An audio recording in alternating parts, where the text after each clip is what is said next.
Good morning, everyone.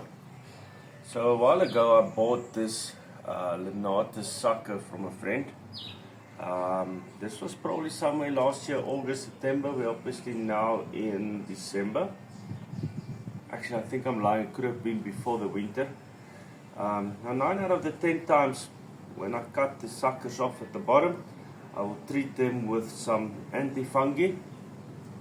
I will then put root stimulator on the sucker and I would seal it and I will plant it and I'll cut the leaves like everybody usually advised and I will leave it. Now within a year or two you will see these leaves usually remain the color that they were, and for me that's always a real good indication to say that the sucker is still alive and it's doing what it needs to do. Now in this case of this Lenatus sucker, the leaves started dying off in the last 2 to 3 weeks. So obviously I got a bit concerned and I decided to dig this up.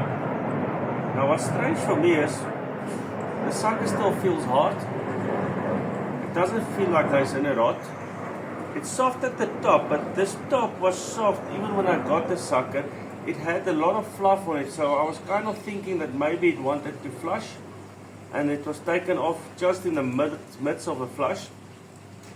So what I'm going to try and do now is, as you can see at the bottom, I don't see any roots that developed during this period that it was in the soil. There's this weird thingy there that's really soft. It almost feels like jelly, which I've got no idea what that is. I doubt it's a root, but we'll get it from the experts. Maybe somebody can advise me. But I do think what I'm going to do today is I'm going to put some hydrogen peroxide on the sucker itself to try and clean it up, to see if there's any rot in the head maybe.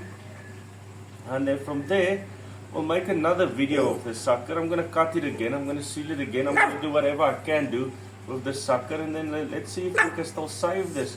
But if there's any comments, any advice, tell me very quickly. I would love to know from you guys if I'm on the right track or not.